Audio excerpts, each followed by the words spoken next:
शांति शांति शांति।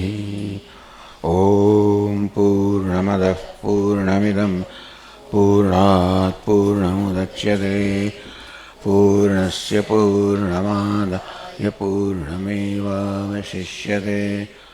ओम शांति शांति शांति।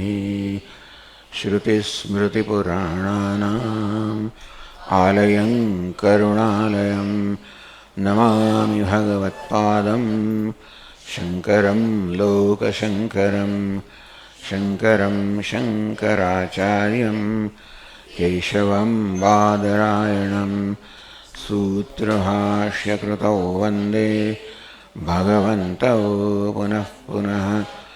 ईश्वरो गुरुरात्मेति मूर्तिभेदविभागिने व्योमवद्व्याप्तदेहाय दक्षिणामूर्ति। ॐ पार्थाय प्रतिबोधितां भगवता नारायणेन स्वयं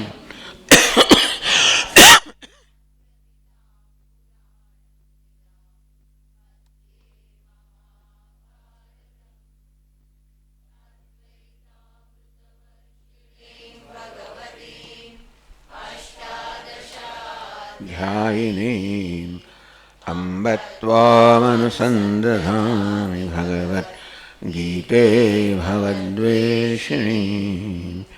यं ब्रह्मा वरुणेन्द्ररुद्रमरुतः स्तुन्वन्ति दिव्यैस्तवैः वेदैः साङ्गपदक्रमोपनिषदैः गायन्ति यं सामगाः।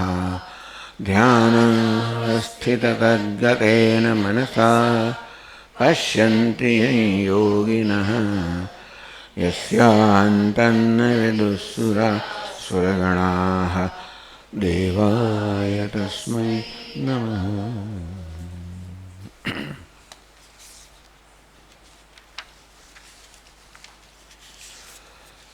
सांख्ययोगौ पृथक् बालाः प्रवदन्ति न पंडिताः एकमप्यास्थितः सम्यक् उभयोर्विन्दते फलम्। यत्साङ्ख्यैः प्राप्यते स्थानम्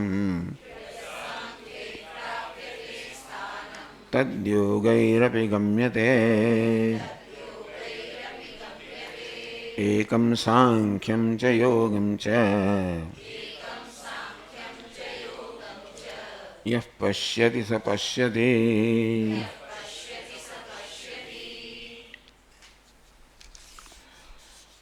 सांख्ययोगौ पृथक् बालाः प्रवदन्ति न पंडिताः। सांख्य એટલે સંન્યાસ અને કર્મયોગ એટલે યોગ. આમ સાંખ્ય એટલે કર્મનો ત્યાગ અને યોગ એટલે કર્મનો અનુષ્ઠાન.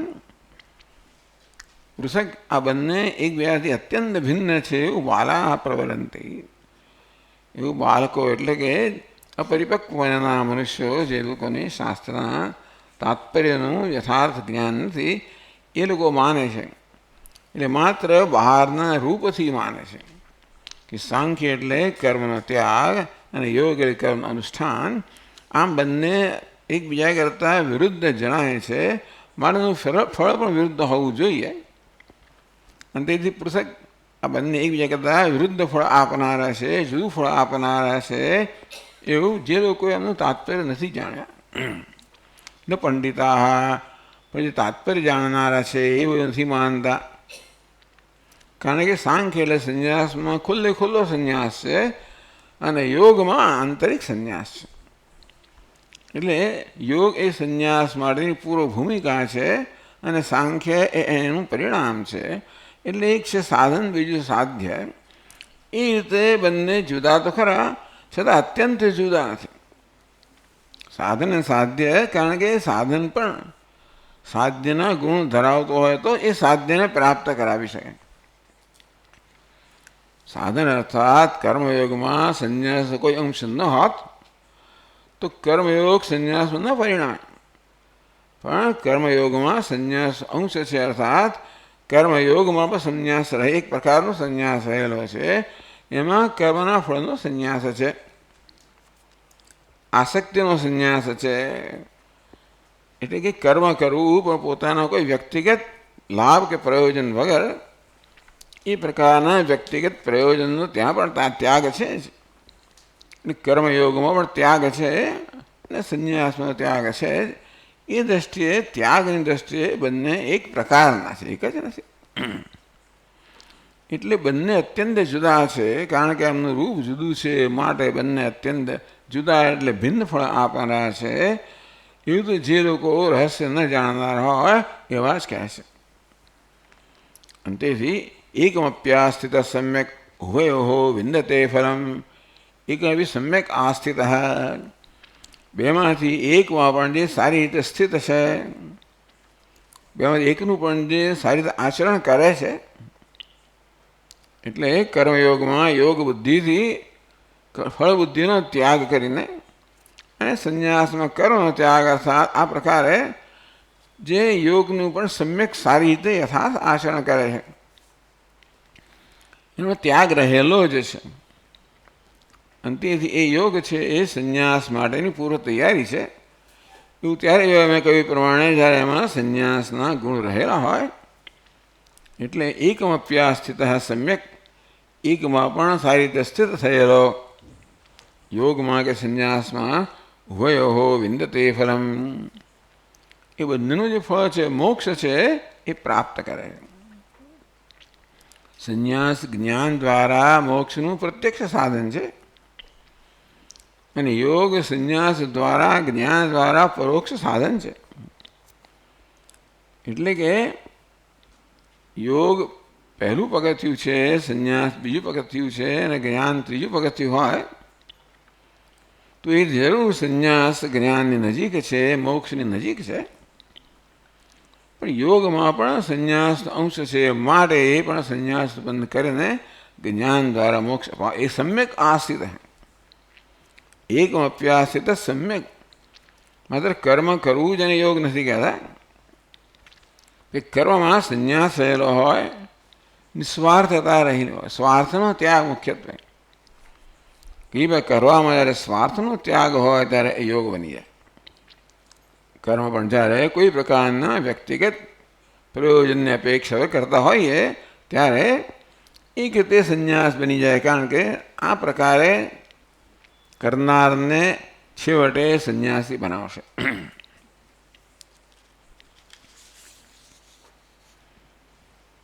એટલે જ ભગવાન કહે છે યત સાંખ્યઈ ફળ. અચ્છા, એટલે હવે આપણે ત્યાંથી શરૂ કરવાનું છે, માનું છું.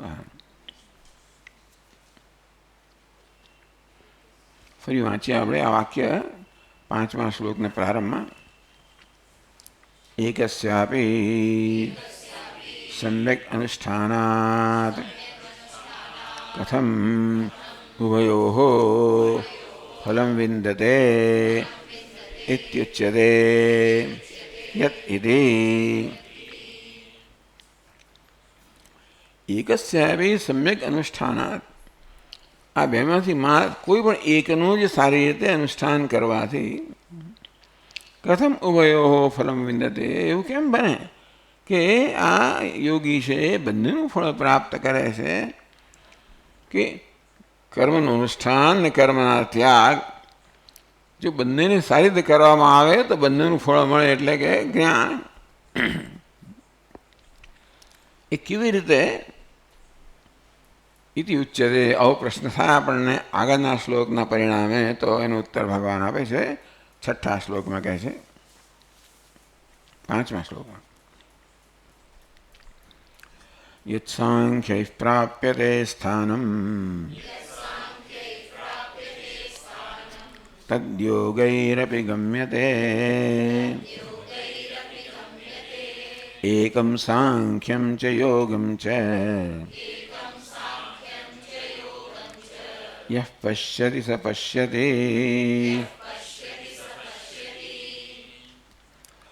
યત સ્થાનમ સાંખ્યૈ પ્રાપ્યતે તદ યોગૈ અપી ગમ્યતે. ભાષ્યકાર સમજાવશે સ્થાન કોને કહેવાય તો તિષ્ઠતિ અસ્મિન ઇતિ સ્થાનમ, જેમાં વ્યક્તિ કે યોગી સ્થિર હોય, ન ચેવતે પુનઃ, એમાંથી પછી ભ્રષ્ટ ન થાય એ પ્રકારની નિષ્ઠા જે ધરાવનાર છે, એકમાં પણ જે નિષ્ઠ છે, સ્થાન એટલે નિષ્ઠા ધરાવનાર, એ બંનેનું ફળ પ્રાપ્ત કરે છે. તો એ કઈ રીતે એ સમજાવે છે તો આગળ ભાષ્યમાં કહે છે યત સાંખ્યૈ જ્ઞાનિષ્ઠૈ સંન્યાસિભિઃ પ્રાપ્યતે સ્થાનમ મોક્ષાખ્યમ તદ્યોગૈ અપી જ્ઞાન પ્રાપ્તિ ઉપાયત્વેન ઈશ્વરે સમર્પ્ય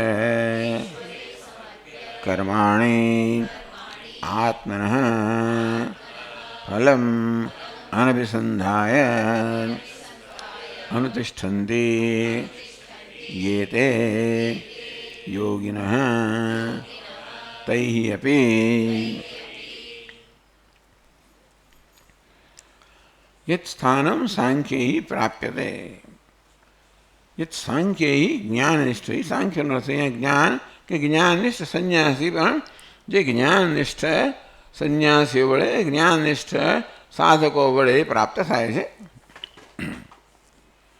કેવું સ્થાન પ્રાપ્ત થાય છે? તિષ્ઠતિ અસ્મિન ઇતિ સ્થાનમ,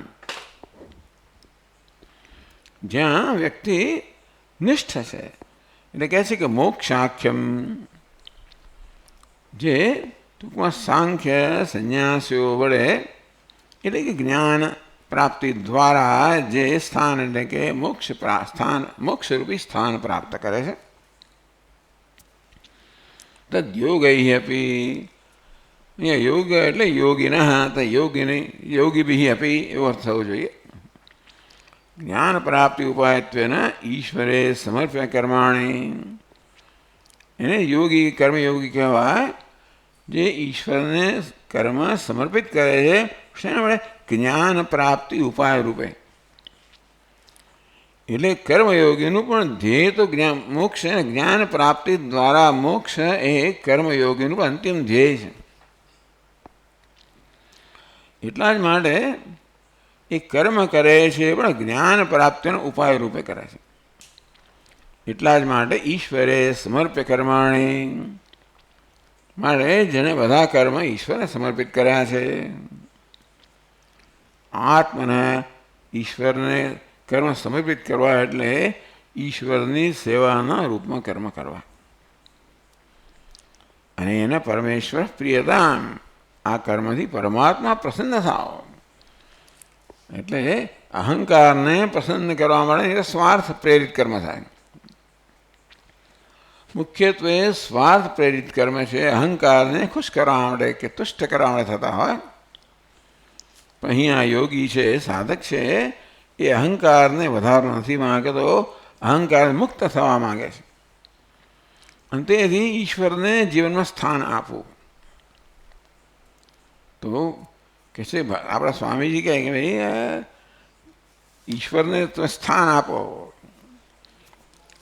અખંડાનંદ મહારાજ કહે કે જેવી રીતે વામન ભગવાન એમને જરાક એક પગલા 3 ઢગલા જમીન માંગી અને ધીમે ધીમે ધીમે પ્રસરીને બધું જ લઈ લીધું,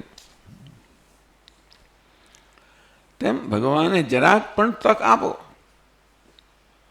તો વામન રૂપમાં આવે અને નાનું ડગલું ભરતા ભરતા ક્યાં ભાઈ બધું જ લઈ લે છે વટે, કશું જ રાખે નહીં.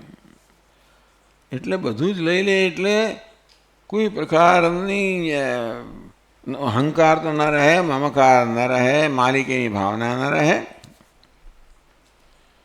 એ ભગવાને જાણે બળજબરીથી લઈ લે. બલિરાજાના કિસ્સામાં ભગવાને જાણે કે બળજબરીથી લઈ લીધું, પણ બલિરાજાને એવું લાગ્યું નથી. બલિરાજાએ પછી ભગવાનની કરેલી સ્તુતિમાં સ્પષ્ટ થાય છે કે બલિયા રાજા માને છે કે ભગવાને આમ કરીને મારા પર ઉપકાર જ કર્યો છે. એટલે ક્યારેક લઈ લઈને પણ ભગવાન ઉપકાર કરે, ક્યારેક આપીને ઉપકાર કરે, ક્યારેક લઈ લેવા દ્વારા પણ ઉપકાર કરે. ઈશ્વરે સમર્પ્ય કર્માણી આત્મના ફલમ અનભિસંધાય. એટલે કર્મ કરતી વખતે એનું મન ઈશ્વરમાં રત છે. જો ફળની ઈચ્છાથી કર્મ કરવામાં આવે તો મન ફળનો વિચાર કરતો હોય. એટલા જ માટે વારંવાર ફળની ઈચ્છાનો કે ફળની આસક્તિના ત્યાગની વાત છે. કે ફળની આસક્તિ સ્વાભાવિક હોય. માણસ કશું કરે ત્યારે મન પૂછવાનું જ છે કે આમાં મને શું પ્રાપ્ત થશે. એટલે સ્વાર્થ હંમેશા કંઈ પણ આપણે કરીએ એનો કબજો લેવા માગતો હોય, એને નિયંત્રિત કરવા માગતું હોય. અને સામાન્ય રીતે મનુષ્યનો સ્વાર્થ એને નિયંત્રિત કરતો હોય, પ્રેરિત કરતો હોય. આ જે સામાન્ય મતિ છે એમાં પરિવર્તન લાવવું. એટલે કર્મ કરવા જાઓ તરત સ્વાર્થ બહાર આવે અને ત્યારે આપણે તક મળે કે આ સ્વાર્થ છે, ચાલો આપણે એને શાંત કરીએ, સમજાવીએ કે ભાઈ તને સંતુષ્ટ કરવાથી તો તને કંઈ સંતોષ થવાનો નથી, તારો અસંતોષ જ વધવાનો છે. એના માટે તું શાંત થઈ જા. હવે જાણીએ કે સ્વાર્થને સંતુષ્ટ કરવાથી સ્વાર્થ વધવાનો છે, અગ્નિમાં ઘી હોમવાની જેમ. તે રીતે આ સ્વાર્થને પોષતો નથી, પણ નિસ્વાર્થતાને મહત્વ આપે છે. એ જ્ઞાન પ્રાપ્તિ ઉપાયત્વેન ઈશ્વરે સમર્પ્ય કર્માણી. યોગી પણ મુખ્યત્વે મોક્ષ છે, તેથી એનો ધ્યેય તો મોક્ષ જ છે. અને જાણે છે કે મોક્ષ જ્ઞાનથી પ્રાપ્ત થાય. પણ જ્ઞાન ત્યારે પ્રાપ્ત થાય અંતઃકરણ શુદ્ધિ હોય. એ તો યોગથી એટલે કે નિષ્કામ ભાવનાથી થાય. આગળ કહી ગયા છે કે સ્વાર્થ એ જ મુખ્ય અંતઃકરણની મનની અશુદ્ધિ છે, સ્વાર્થ.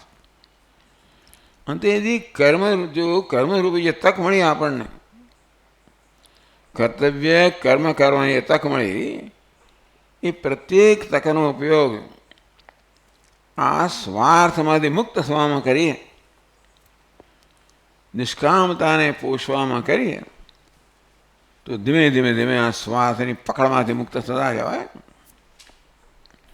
એટલે અજ્ઞાનમાંથી આ જ્ઞાનનો ત્યાગ કરવાની પ્રક્રિયા છે.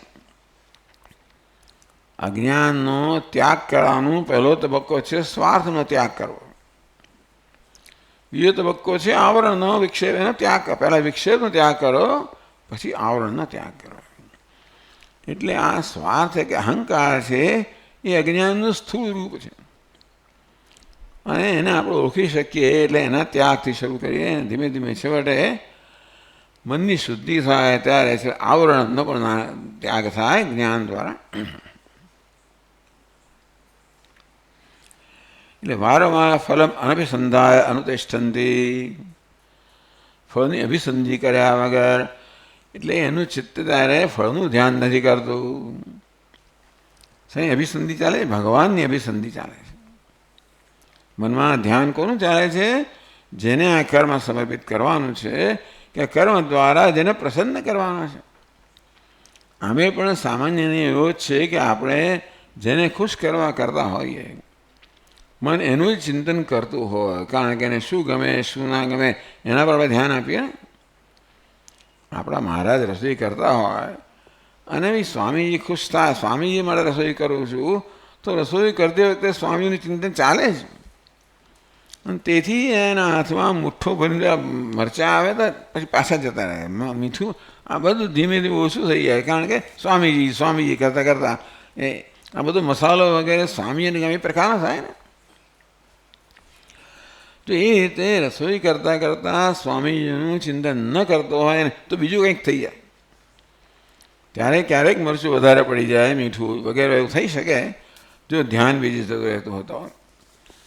એટલે તેવી જ રીતે કર્મ કરતી હોય તે પણ ઈશ્વરનું અનુસંધાન થતું હોય આમ આપણે સ્વાર્થથી પ્રેરાઈને કર્મ કરતા હોય ત્યારે આ કર્મમાંથી મને શું લાભ થશે એનું અનુસંધાન થતું હોય. આ કર્મ પર શેક ચલીને આમ કરો આમ થશે પેલું થશે પેલું થશે વગેરે વગેરે. આ મન આ પ્રકારના અવિજાતની શેખ ચલીની જેમ કરે છે, આ બધી કલ્પનાઓ કરતું હોય. પણ મનને જ્યારે ઈશ્વરને સમર્પિત ઈશ્વરને ખુશ કરવાનો છે. ઈશ્વરને શું ગમે, ઈશ્વરને શું ના ગમે, ઈશ્વરને ધર્મ જ ગમે, અધર્મ ના ગમે, એટલે આપોઆપ જ કર્મ ધર્મના આધારે જ થવાના છે. આ બધા ઈશ્વરના સંતાનો છે, કોઈને દુઃખી કરીને કંઈ મેળવું એ ના ગમે. એટલે આ રીતે ધીમે ધીમે ધીમે એટલે ઈશ્વરની સમજ પણ વધતી જાય, એની સાથે નિકટતા પણ વધતી જાય. આ રીતે ઈશ્વર સાથે ઐક્ય પ્રાપ્ત કરવાનો માર્ગ થયો ઈશ્વરનું ચિંતન. કોઈ ધ્યાન તો એના માટે જ છે ને. ધ્યાનનું પ્રયોજન એ છે કે ધ્યેય સાથે ઐક્ય પ્રાપ્ત કરવું. આ કર્મયોગ પણ બહારથી કર્મ છે, પણ અંદરથી તો ધ્યાન થાય જ છે ને. કશું કર્મ કરતા હોઈએ ત્યારે મનમાં ધ્યાન તો રાખવું જ પડે ને, કે શું કરવાનું છે, શેને માટે કરવાનું છે, કઈ રીતે કરવાનું છે. અહીં પણ ઈશ્વરને પ્રસન્ન કરવા માટે કર્મ થાય છે, માટે ઈશ્વરનું ધ્યાન થતું હોય. આમ ધ્યાન છે ઐક્ય માટેનો ઉપાય છે, જ્ઞાનનો ઉપાય છે. આ ધ્યાન જ્ઞાનનો ઉપાય છે. આ રીતે યોગની ભાવનાથી થયેલું કર્મ છે એ જ્ઞાનનું સાધન બની રહે છે. કર્મ નહીં પણ યોગ. યોગ એટલે ઈશ્વર આપણી બુદ્ધિ. એટલે કર્મ કરતી વખતે શેનું ચિંતન થઈ રહ્યું છે એ વસ્તુ ખરેખર તો જ્ઞાન પ્રાપ્તિનો ઉપાય છે. એટલે કર્મ એના માટેની એક તક છે, કર્મ એના માટેનું એક સાધન છે.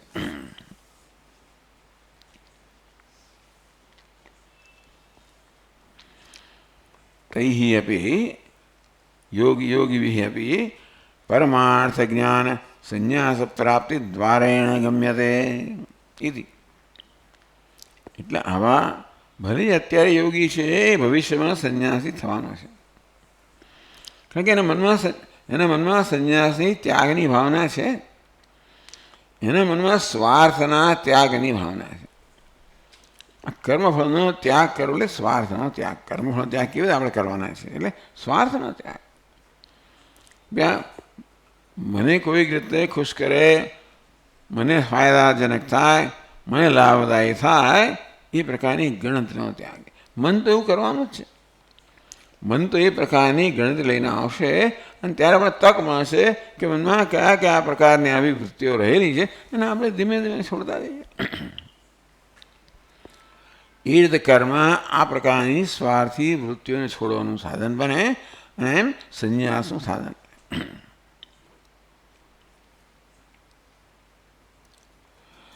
યોગીન તૈઃ અપી પરમાર્થ જ્ઞાન સંન્યાસ પ્રાપ્તિ દ્વારેણ. સંન્યાસ પરમાર્થ જ્ઞાનનું સાધન જે સંન્યાસ છે એની પ્રાપ્તિ દ્વારા. સંન્યાસ પ્રાપ્તિ દ્વારા એટલે સંન્યાસની પ્રાપ્તિ દ્વારા. કે છે સર્વોપી દ્વૈત પ્રપંચ ન વસ્તુભૂત માયા વિલાસત્વા આત્મા તો અવિક્રિય અદ્વિતીય વસ્તુ સહિત પ્રયોજક જ્ઞાનમ પરમાર્થ જ્ઞાનમ. ટૂંકમાં બ્રહ્મ સત્યમ જગન મિથ્યા, જગત મિથ્યા છે, આત્મા સત્ય છે. આ પ્રકારના જ્ઞાનને પરમાર્થ જ્ઞાન કહે છે. તત્પૂર્વક સંન્યાસ દ્વારેણ. તો એ આ પ્રકારના જ્ઞાનપૂર્વકનો સંન્યાસ છે. સંન્યાસ જે લીધો છે આ જ્ઞાનથી લીધો છે, પ્રેરાઈને.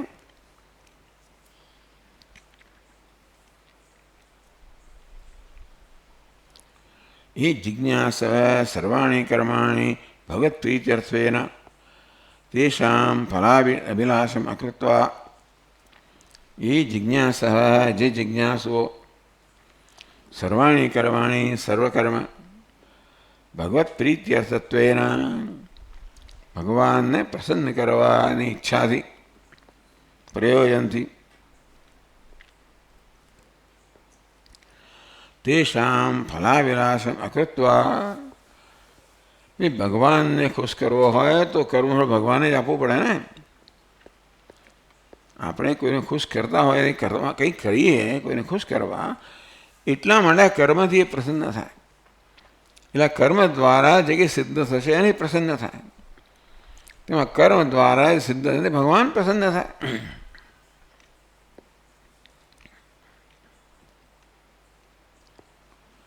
ફલ અભિલાષમ કૃત્વા જ્ઞાન પ્રાપ્ત બુદ્ધિશુદ્ધિ દ્વારેણ ઉપાયત્વેન અનુતિષ્ઠન્તિ.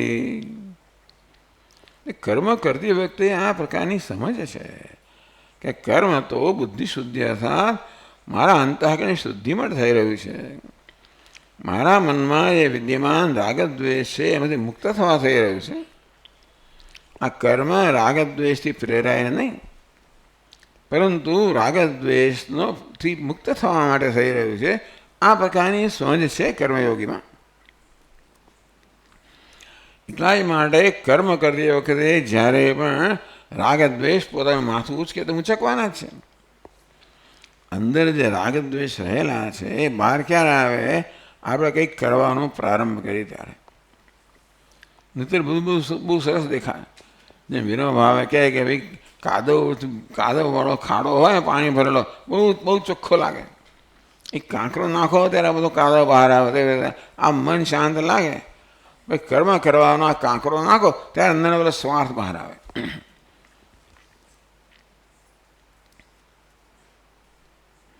એટલે સ્વાર્થ કહો, ફલ અભિસંધિ કહો, ફળની ઈચ્છા કહો, આસક્તિ કહો, તરત બહાર આવે.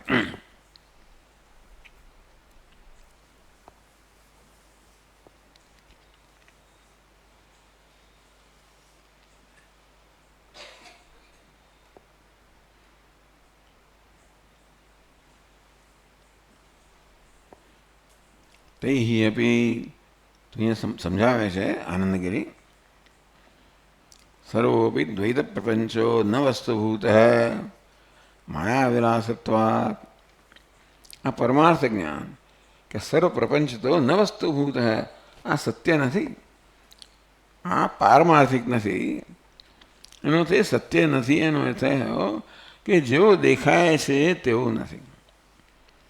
કોઈક બીજી વસ્તુ આ પ્રપંચ રૂપે ભાસી રહી છે. સર્વોપી દ્વૈત પ્રપંચ ન વસ્તુભૂત. આ જે દ્વૈત પ્રપંચ છે જગત છે એ વાસ્તવિક નથી. માયા વિલાસત્વાत्. આ તો માયાનો વિલાસ છે. એટલે કે આ આવી જાતનો આભાસ છે. આત્મા તો અવિક્રિય અદ્વિતીય. આ બધા દ્વૈતની પાછળ ભેદભાવનાની પાછળ એટલે એ બધાના પાયા રૂપે અધિષ્ઠાન રૂપે અદ્વિતીય આત્મા રહેલો છે. એટલે કે એક અદ્વિતીય આત્મા આ દ્વૈત પ્રપંચ રૂપે ભાસી રહ્યો છે એવું કર્મયોગી અનુસંધાન કરે છે. એવું જ્ઞાન થશે ત્યારે તો એ જ્ઞાની થઈ ગયો. પણ જ્ઞાન થયું ત્યારે પણ આ પ્રકાર મારું પ્રયોજન છે.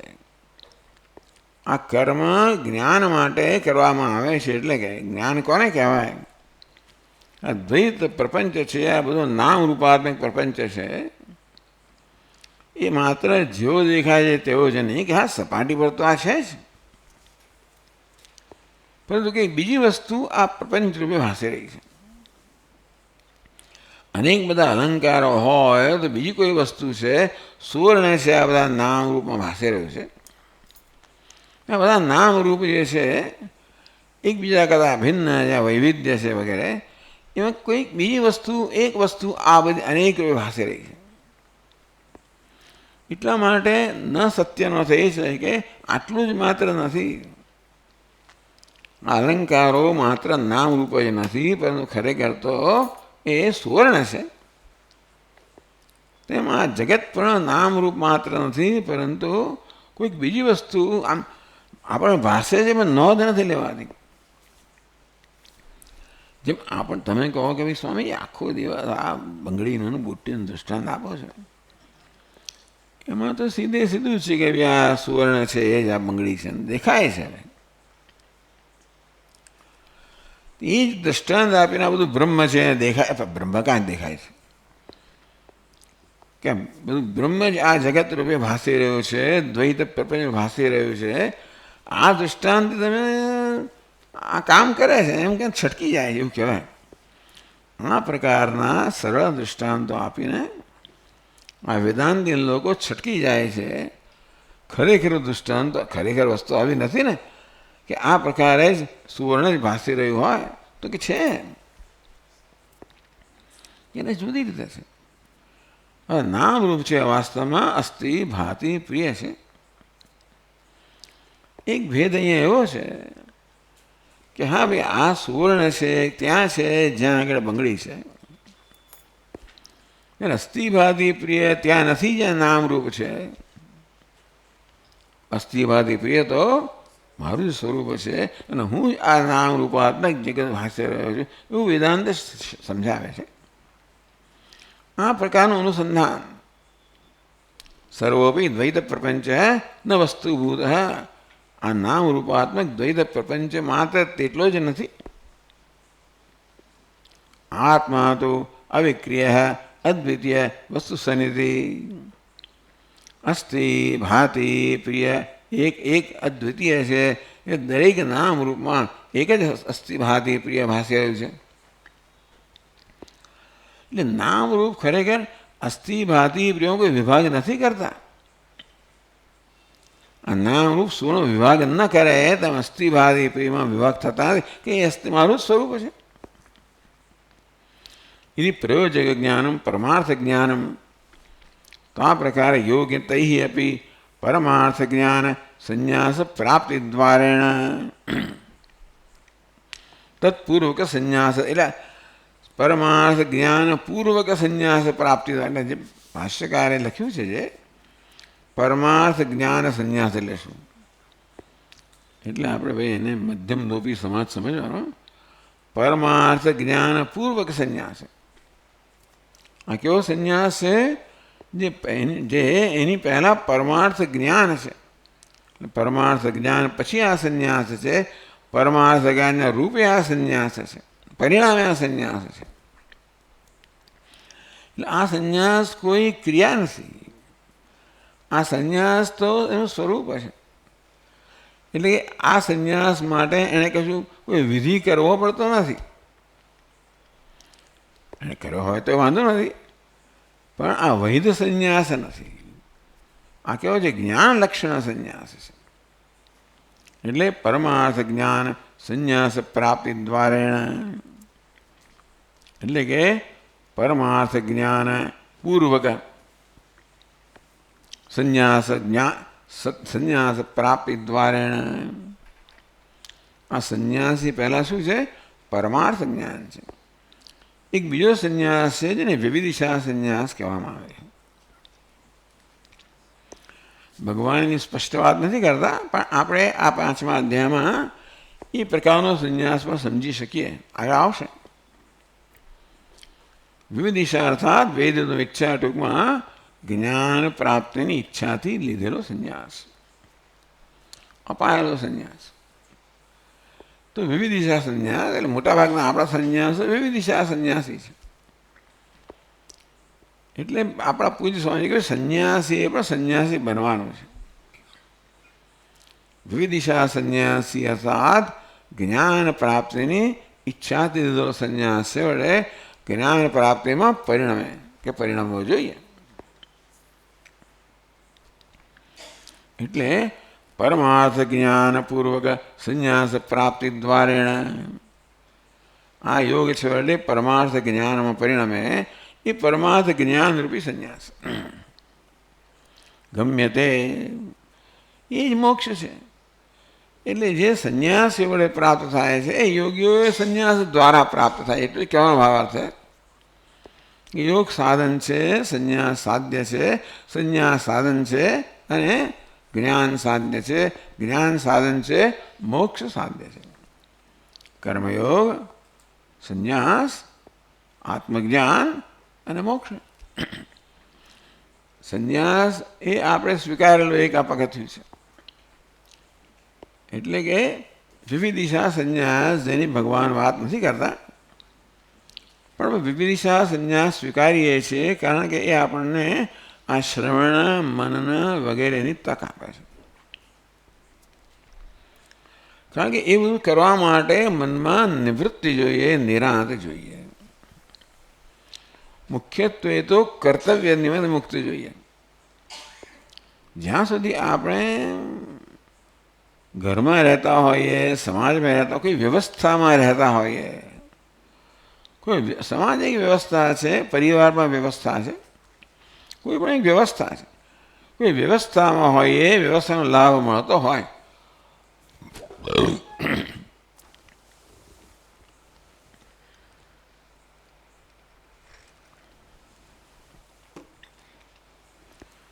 થોડું કર્તવ્ય બની જાય છે કે એ વ્યવસ્થાને આપણે પણ લાભદાયી બનવું જોઈએ. એ નામ કર્તવ્ય.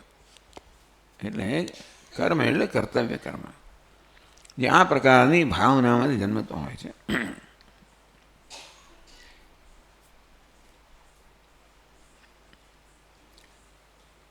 તો પરમાર્થ જ્ઞાન સંન્યાસ પ્રાપ્તિ દ્વારેણ ગમ્યતે.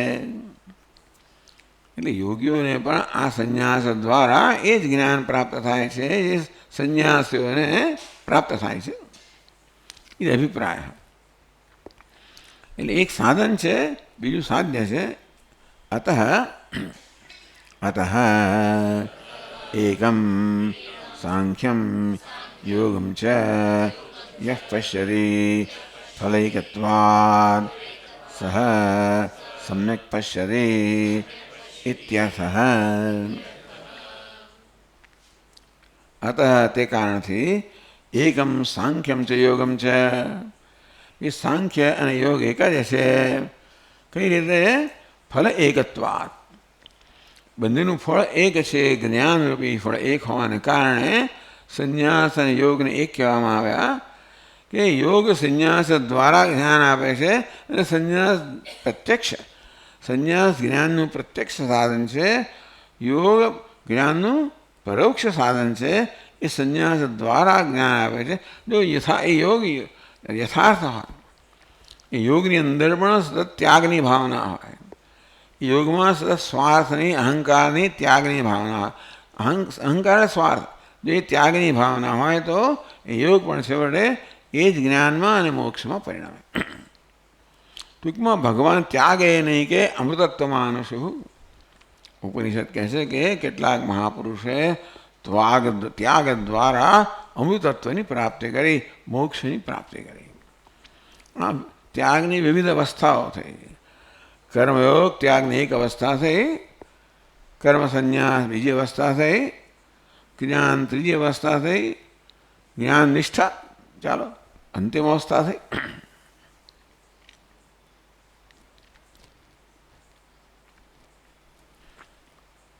એટલે બીજી પંક્તિમાં એકમ ચ સાંખ્યમ ચ યોગમ ચ યઃ પશ્યતિ સ પશ્યતિ સહ સમ્યક પશ્યતિ, એ યથાર્થ હૃદય જુએ છે.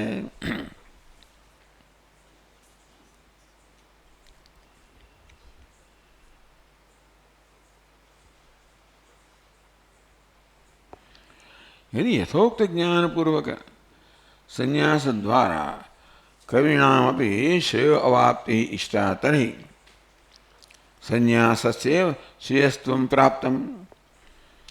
कर्मियों પણ સંન્યાસ દ્વારા જ છેવટે શ્રેય અર્થાત મોક્ષ પ્રાપ્ત કરતા હોય. આપ તો સંન્યાસ અને કર્મને સરખાવો છો, પણ અહીંયા જ કહેવામાં આવ્યું કે કર્મયોગ પણ સંન્યાસ દ્વારા છેવટે જ્ઞાન પ્રાપ્તિ દ્વારા મોક્ષ પ્રાપ્ત કરાવે છે. તો પછી સંન્યાસ ચડિયાતો થયો ને. કર્મયોગ સાધનથી ઉપાય થયો અને જ્ઞાન ઉપેય થયું. એટલે કર્મિણાપી સંન્યાસ દ્વારા, કર્મયોગી પણ સંન્યાસ દ્વારા આવી રીતે શ્રેય એટલે મોક્ષ પ્રાપ્ત કરે છે, જ્ઞાન અને મોક્ષ પ્રાપ્ત કરે છે. તરી સંન્યાસસ્યૈવ શ્રેયસ્ત્વં પ્રાપ્તમ. તો એ સંન્યાસ ચડિયાતો થયો ને. આમ કેમ કહો છો એકમ સાંખ્યમ ચ યોગમ ચ યઃ પશ્યતિ સ પશ્યતિ. જે સાંખ્ય અને યોગને એક જ જુએ છે. ફલૈકત્વાત, બંનેનું ફળ એક હોવાને કારણે જે સાંખ્ય અને યોગને સમાન માને છે, એ જ ખાસ ખરેખર બંનેનું રહસ્ય જાણે છે. બંને સમાન ક્યાં છે? પ્રશ્ન કરવામાં આવ્યો. કે ભાઈ તો સંન્યાસ જ ચડ્યા, કારણ યોગ પણ સંન્યાસ દ્વારા તમને જ્ઞાન પ્રદાન કરનારો હોય તો સંન્યાસ જ ચડ્યા તો થયો ને. તો એમ કેમ કહ્યું એકમ સાંખ્યમ છે યોગમ છે? તો 5મા શ્લોકની બીજી પંક્તિમાં કેમ કહેવામાં આવ્યું કે સાંખ્ય અને યોગ એક જ છે અને એ જે જુએ છે એને યથાર્થ જ્ઞાન છે? એટલે પછીના શ્લોકમાં કહે છે એવમ તર્હિ યોગાદ સંન્યાસ એવ વિશિષ્યતે કથમ તર્હિ ઈદમુક્તમ તયોસ્તુ કર્મ સંન્યાસાદ કર્મયોગો વિશિષ્યતે ઇતિ.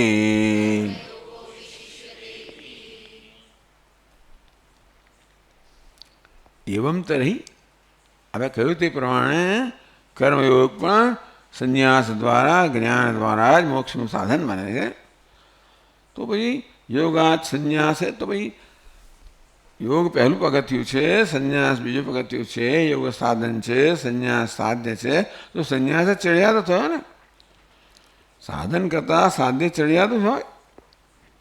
યોગા સંન્યાસ વિશિષ્યતે, તો સંન્યાસ યોગ કરતા ચડિયાતો છે એવું ભગવાનના વચન પરથી નક્કી થાય છે. તો પછી કથમ તૈદમુક્તમ, તો આગળ કહ્યું કે એકમ સાંખ્યમ છે યોગમ છે, સાંખ્ય યોગ જ છે, એક જ છે એવું કેમ કહ્યું? સાંખ્ય ચડિયાતું છે, સંન્યાસ ચડિયાતો છે, યોગ કરતા પેલું ઉપાય છે, પેલું ઉપેય છે. કથમ તૈદમુક્તમ, ત્યારે ભગવાને આ કેવી રીતે કહ્યું? તયોસ્તુ કર્મ સંન્યાસાત કર્મયોગો વિશિષ્યતે. કર્મ સંન્યાસ કરતા પાછું અહીંથી આગળ વધી ગયા ભગવાન. તો એક બાજુ તો નક્કી થયું કે ભાઈ કર્મ સંન્યાસ તો કર્મયોગ પછી આવે છે, એટલે કર્મ સંન્યાસ કર્મયોગ કરતા ચડિયાતો છે. તેને ભગવાન આગળ કહ્યું તયોસ્તુ કર્મ સંન્યાસાત કર્મયોગો વિશિષ્યતે. તો સંન્યાસ કર્મયોગસ્ય, 2 શ્લોકમાં કહ્યું નિશ્રેયસ કરવ ઉભવ. ભગવાને કહ્યું સંન્યાસ અને કર્મયોગ બંને નિશ્રેયસ અર્થાત મોક્ષના સાધન છે. પરંતુ તયોસ્તુ કર્મ સંન્યાસાત કર્મયોગો વિશિષ્યતે, પરંતુ એ બેમાં કર્મ સંન્યાસ કરતા કર્મયોગ ચડિયાતો છે. લો અહીં જુદું કહે છે, ત્યાં આવું ભગવાન આવું કેમ કહેતા હશે? ભાઈ તે સંન્યાસ તો એ તો સંન્યાસ જ ચડિયાતો થાય. અહીંયા કહ્યું તે પ્રમાણે એવમ તરી યોગા સંન્યાસ વિશિષ્ય. ભાષ્યકાર કહે છે કે આપ કહો છો એ પ્રમાણે તો યોગ કરતા સંન્યાસ ચડિયાતો છે, કારણ કે યોગ સાધન છે, સંન્યાસ સાધ્ય છે. કથમ તરી ઇદમુક્તમ, તો આગળ ભગવાને આવું કેમ કહ્યું કે ભાઈ કર્મ સંન્યાસાત કર્મયોગો વિશિષ્ય? ઉલટું કહ્યું. તો એટલે બે સરખા હોત તોય જુદી વાત છે. આ તો કહે છે કર્મ સંન્યાસ કરતા કર્મયોગ ચડિયાતો છે, જ્યારે કર્મયોગમાંથી સંન્યાસ આવે છે. ઇતિ, એટલે સંન્યાસસ્ય શ્રેષ્ઠત્વે કર્મયોગસ્ય પ્રશસ્ય વચનમ અનુચિતમ કથમ કરી. સંન્યાસ જ્યારે શ્રેષ્ઠ હોય ત્યારે કર્મયોગના કર્મ સંન્યાસ કરતા ચડિયાતો કેમ ગયો? 2 શ્લોકમાં તયોસ્તુ કર્મ સંન્યાસાત કર્મયોગો વિશિષ્યતે. પૂર્વોક્તમ અભિપ્રાય આગળ કહ્યો ને એ અભિપ્રાયને યાદ કરાવે છે. શૃણુ તત્ર કારણમ. અર્જુન, આ સંન્યાસને કર્મયોગને સંન્યાસ કરતા ચડિયાતો કયો, એમાં કારણ સાંભળ. જરા અટપટું છે ને, એટલે ભાષ્યકારે પણ આમથી તેમ તેમથી તેમ જવું પડે છે. ભગવાન કઈ વસ્તુને ધ્યાનમાં રાખે ને કે એ બોલતી કહેતા નથી, ફોડ નહીં પાડ, એટલે આમાં ફોડ પાડવો પડે કે કઈ વસ્તુને ધ્યાનમાં રાખીએ ને આ વાક્ય કહેવામાં આવે.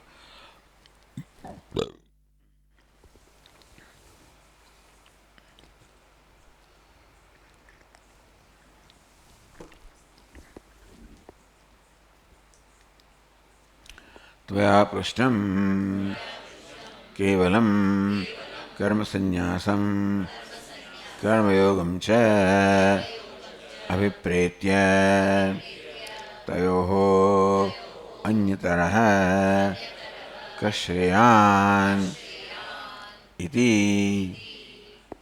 तदनुरूपं प्रतिवचनं मया उक्तं कर्मसन्न्यासात् कर्मयोगो विशिष्यते इति ज्ञानम् अनपेक्ष्य। આવું વિશેષણ ભગવાન કહ્યું નથી, પરંતુ ત્વયા પૃષ્ઠમ જો અર્જુન તે પૂછ્યું ભાઈ કેવલમ કર્મ સંન્યાસમ કર્મયોગમ છે વિપ્રેત્ય તો સંન્યાસ કર્મયોગસ્ય નિશ્રેય તયો અને આ સંન્યાસમ કર્મણામ કૃષ્ણ પુનર્યોગમ નિશંસસી યચ્છે એ તયોરેકમ તન્મે બ્રુવી સુનિશ્ચિતમ. પહેલો શ્લોક. ત્યાં શું પૂછ્યું અર્જુન? કેવલમ કર્મ સંન્યાસમ કર્મયોગમ ચ અભિપ્રેત્ય, માત્ર કર્મ સંન્યાસ અને કર્મયોગને ધ્યાનમાં રાખીને તયો અન્યતર કહ શ્રેયાનિતિ, એ બેમાંથી કયું ચડિયાતું છે કર્મયોગ અને કર્મ સંન્યાસ. તો પછી મેં એને અનુરૂપ વચન ઉત્તર આપ્યો મયા ઉક્તમ કર્મ સંન્યાસાત કર્મયોગો વિશિષ્યતે. તે જે પ્રકારે પ્રશ્ન કર્યો એને અનુલક્ષીને મેં ઉત્તર આપ્યો કે ભાઈ કર્મ સંન્યાસ કરતાં કર્મયોગ ચડિયાતો છે. જ્ઞાનમ અનપેક્ષા એટલે જ્ઞાન વગરનો સંન્યાસ, એના કરતાં કર્મયોગ ચડિયાતો છે.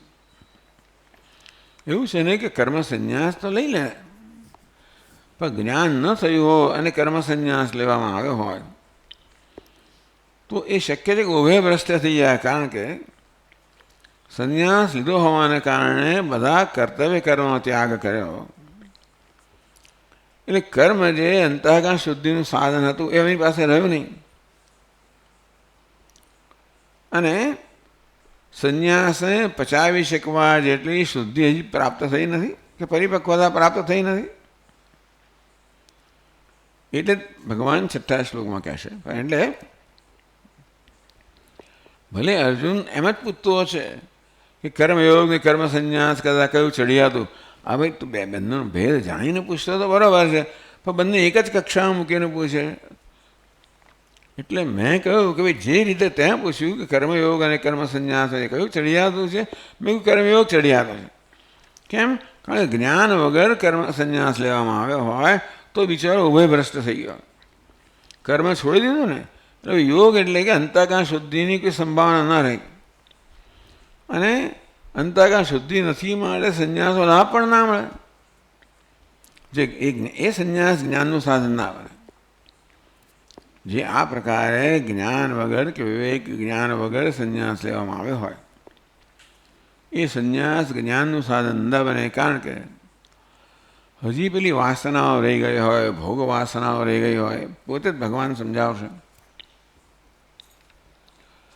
તો સંન્યાસ માટેની પરિપક્વતા પ્રાપ્ત થયા સિવાય સંન્યાસ લેવામાં આવ્યો હોય તો એ સંન્યાસ ચાલે પણ કઠિન પડે. ભગવાન નથી કહેતા કે એવો સંન્યાસ ન જ લેવાય, પણ લો તો કઠિન છે. એટલે મેં જ્યારે તને અર્જુન કહ્યું કે કર્મ સંન્યાસ કરતાં કર્મયોગ ચડિયાતો છે, ત્યારે એ કયો કર્મ સંન્યાસ? જ્ઞાન વગરનો સંન્યાસ કહે છે. જ્ઞાન અપેક્ષસ્તુ સંન્યાસ સાંખ્યમ ઇતિ મયા અભિપ્રેત પરમાર્થયોગશ્ચ સ એવ. જ્ઞાન અપેક્ષસ્તુ સંન્યાસ. જ્ઞાન અપેક્ષા એટલે જેમાં જ્ઞાનની અપેક્ષા છે, એટલે કે ટૂંકમાં જ્ઞાન સહિતનો સંન્યાસ. સાંખ્ય એટલે ભગવાન કે અમે જુદો શબ્દ વાપરો, એટલે આગળ ભાષ્યકારમાં સ્પષ્ટ કર્યું કે ભગવાન નવો શબ્દ ઉમેરો સાંખ્ય. એકમ સાંખ્યમ છે યોગમ છે યહ પશ્યતિ. આ સાંખ્ય ક્યાંથી આવ્યું? અત્યાર સુધી કર્મ અને સંન્યાસ શબ્દો વપરાતા હતા, ભગવાન નવો શબ્દ આવે સાંખ્ય. એટલે ભાષ્યકારે સ્પષ્ટ કર્યું, એનો અહીંયા લાભ લે છે. ટૂંકમાં આગળ ભાષ્યકારે સ્પષ્ટ કર્યું કે સાંખ્ય એટલે જ્ઞાન સહિતનો સંન્યાસ. એટલે જ્ઞાન અપેક્ષ સંન્યાસ સાંખ્યમિતિ માયા અભિપ્રેતા. એટલે ભગવાન કહે છે કે મેં એકદમ સાંખ્ય શબ્દનો પ્રયોગ કર્યો, જે કદાચ નવો હતો તેથી સમજ ના પડે કે ભગવાન સાંખ્ય શબ્દ શું કહેવા ઈચ્છે છે. તો કહે છે કે મેં એટલા માટે જ્ઞાન અપેક્ષ સંન્યાસ સાંખ્યમિતિ માયા અભિપ્રેત, જ્ઞાન સહિતનો જે સંન્યાસ છે એ મેં સાંખ્ય કહ્યો. પરમાર્થ યોગસ્ય સૈવ, એ જ પરમાર્થ યોગ છે. એટલે યસ્તુ કર્મયોગ. પછી આપણે આગળ ચર્ચા કરીશું. ઓમ પૂર્ણમદ પૂર્ણમિદમ પૂર્ણાત પૂર્ણમુદચ્યતે પૂર્ણસ્ય પૂર્ણમાદાય પૂર્ણમેવાવશિષ્યતે. ઓમ શાંતિ શાંતિ શાંતિ. શંકરં શંકરાચાર્યં કેશવં બાદરાયણં સૂત્રભાષ્યકૃતૌ વંદે ભગવन्तौ પુનઃ પુનઃ. ઈશ્વરો ગુરુરાત્મેતિ મૂર્તિભેદવિભાગિને વ્યોમવદ્વ્યાપ્તદેહાય દક્ષિણામૂર્તયે નમઃ. ઓમ શાંતિ શાંતિ શાંતિ. હરિ ઓમ. શ્રી ગુરુભ્યો નમઃ. હરિ ઓમ.